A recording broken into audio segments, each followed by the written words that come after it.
అందరికీ నమస్కారం. నా పేరు Vanka Ravindranath, west Godavari, MLC local bodies, YSRCP.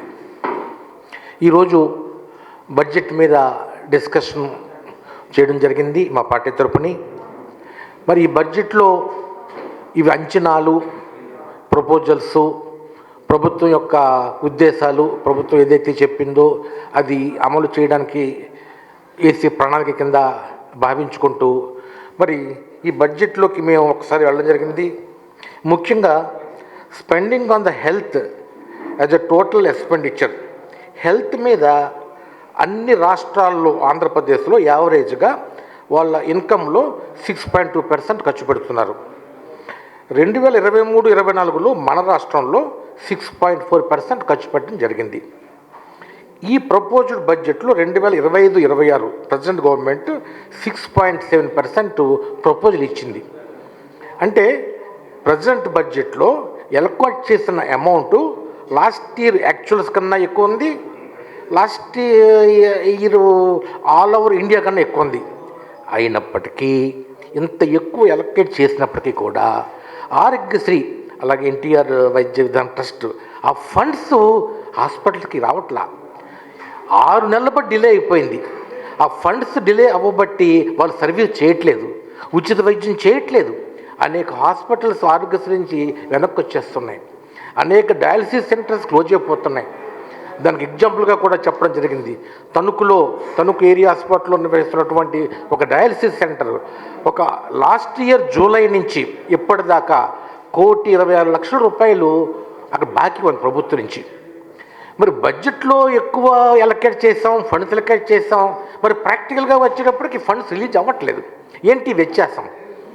ఈ వ్యత్యాసం అనేది ఖచ్చితంగా కనుక్కోమని, ఈ వ్యత్యాసాలు ఉంటే ఏదైతే గవర్నమెంట్ స్కీమ్ పేద ప్రజలకు అందరికీ వైద్యం అందాలి, పేద ప్రజలు వైద్యం పొందాలి అనే భావం ఏదైతే ఉందో అది ఫుల్ఫిల్ కాలేదని ఒక ఉదాహరణతో చెప్పడం జరిగింది. వారు కూడా దాని మీద ఖచ్చితంగా ఆలోచన చేస్తాం అని చెప్పడం జరిగింది. మరి ప్రైవేట్ హాస్పిటల్ విపరీతంగా పెరుగుతున్నాయి, కానీ గవర్నమెంట్ హాస్పిటల్లో ఉండేటువంటి ఆరోగ్య సేవ అటాచ్మెంట్ హాస్పిటల్ తగ్గిపోతున్నాయి. మరి ఈ తగ్గిపోతే పేద ప్రజలు వైద్యం పొందలేరు. వారి యొక్క ఎకానమీ అలా కూడా ప్రైవేట్ హాస్పిటల్కి వెళ్ళడం తగ్గిపోవడం జరుగుతుంది. ఇక నెక్స్ట్ రెండవ సమస్య ఈఎస్ఐ కార్మికులు మన రాష్ట్రంలో 13 లక్షల మంది ఉన్నారు. వారి కుటుంబ సభ్యులు కలుపుకుంటే సుమారు 48 లక్షల మంది ఉన్నారు. ఈ 48 లక్షల మందికి వారి జీతంలో కొంత భాగం, యాజమాన్యం కొంత భాగం కడుతూ ఉంటుంది. ఈఎస్ఐ కార్పొరేషన్ ద్వారా వైద్య సేవలు వాళ్ళకి అందజేయాలి. కానీ కేవలం 3 హాస్పిటల్స్ మాత్రమే ఉన్నాయి మన స్టేట్లో.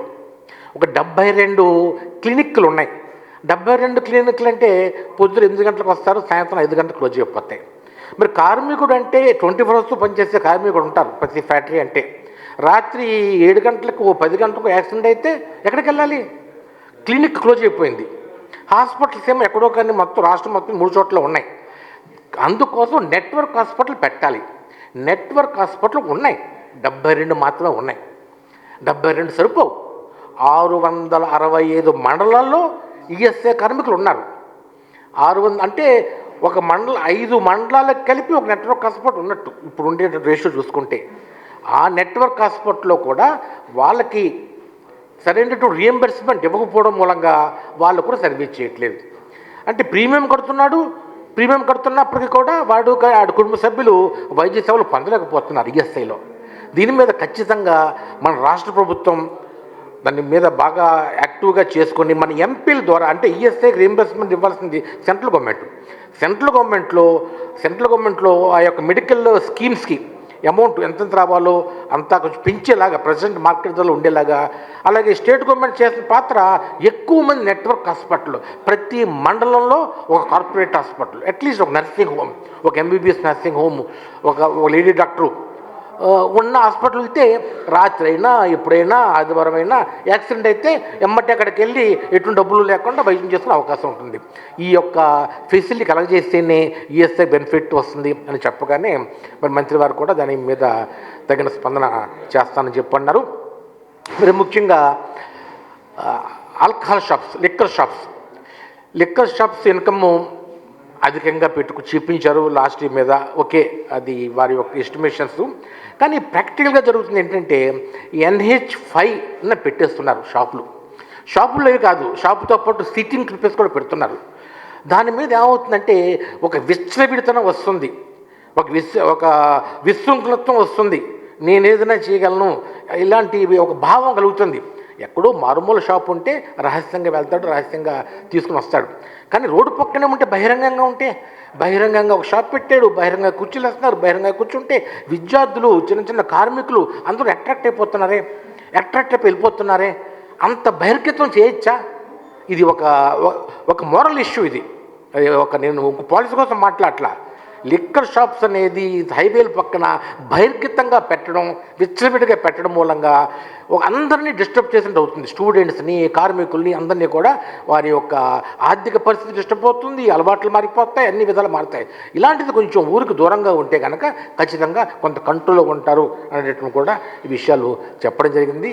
మరి ఈ బడ్జెట్ని ఇంకా వైఎస్ఆర్సీపీ నాయకులు గత 3 రోజులు బట్టి అనేక మంచి సూచనలు ఇచ్చారు. ఆ సూచనలన్నీ కూడా ఇంప్లిమెంట్ చేసి రాష్ట్ర ప్రగతికి ఏదైతే మీరు చెప్పారో, ఏదైతే మంచి జీవితం ఇచ్చడానికి మీ సూత్రాలు పెట్టుకున్నారో అవన్నీ కూడా ఇంప్లిమెంట్ చేయడానికి మేము పూర్తిగా సహకరిస్తాం. మీరు కూడా బడ్జెట్లో మార్పులు చేసుకుని ప్రజలకి పూర్తి బెనిఫిట్ కలగజేయమని మేము చెప్పడం జరిగింది. Thank you.